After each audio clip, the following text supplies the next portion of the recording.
I just received this Chelsea's ship's bell clock for servicing. The customer says it's been a number of years since it's been serviced.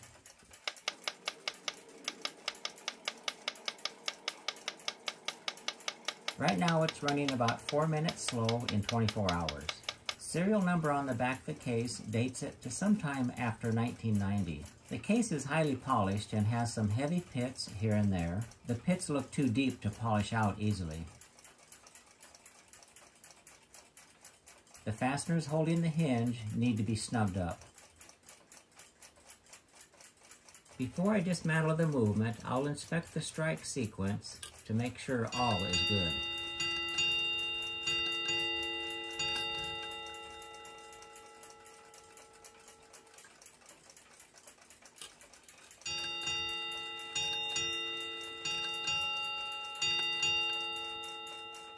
Perfect. Protect the dial while pulling the hands off. Remove the reflector and the movement will slide out. The inside of the case is nice and clean, but I see some loose metal fragments here. They look like brass. I'll need to look at the movement to see if something is wearing on it. Some fingerprints here and there on the front plate. The plates on these are brass that has been lacquered. The lacquer seals the brass and protects against corrosion from things like fingerprints. More fingerprints here, but these look like they may have reached the brass. This pivot has some dried oil that has turned black. Definitely time to service this movement.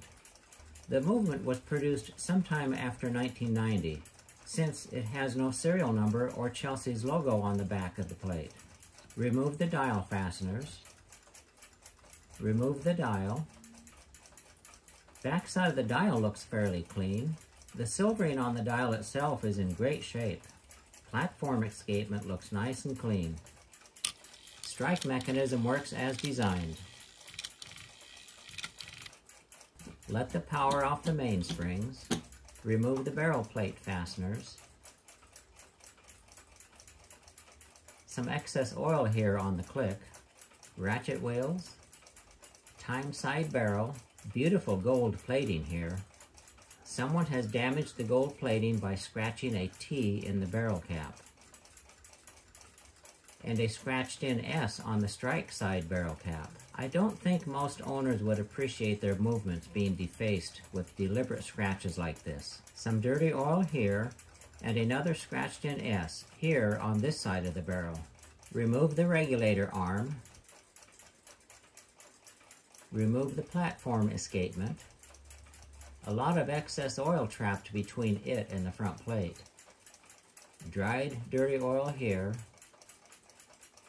Black sludge. More of it here. Hope there's not too much wear on these.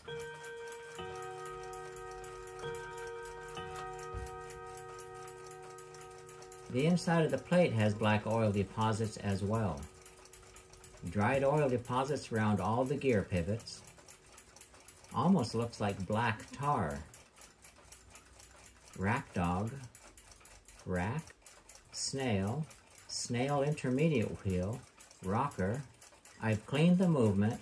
Time to put it back together and oil it.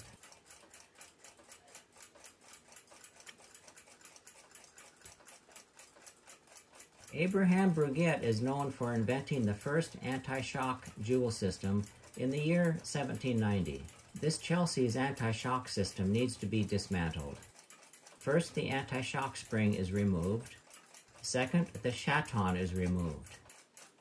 And finally, the capstone is separated from the chaton. They're the same system as used on a watch. Many clock shops send the platform escapements to a watchmaker to clean and set up. First, remove the anti-shock spring. This is the shock absorber for the balance staff. Some styles are different on the upper and lower jewels, so always need to make sure they go back on the jewel they came from.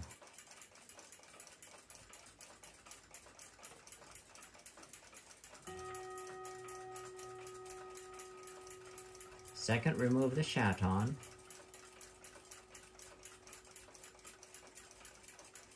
Third, separate the cap jewel from the chaton. The jewels can be cleaned and oiled properly now. Loosen the hairspring.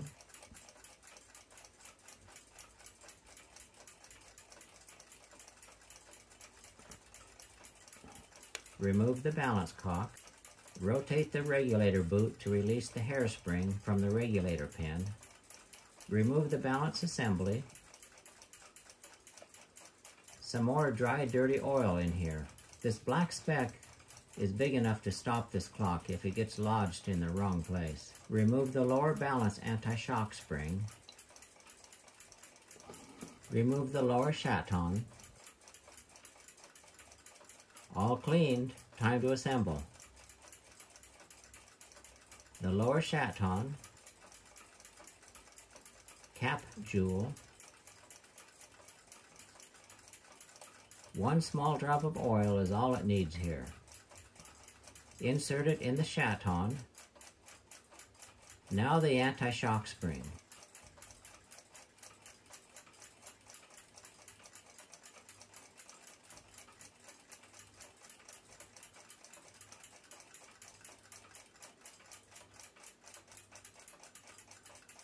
Nice.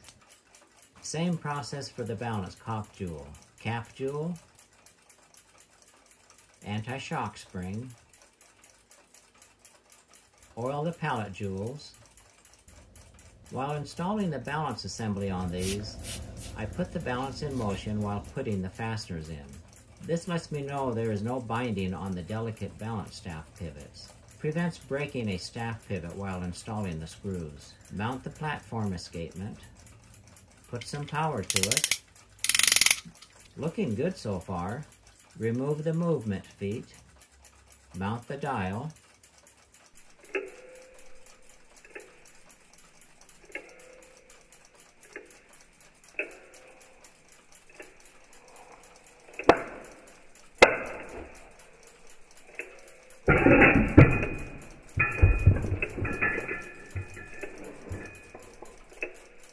Set the movement in the case. Mount the reflector trim.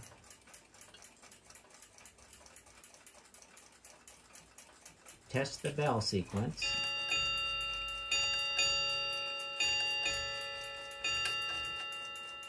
Another nice running Chelsea ship's clock, ready to keep time again.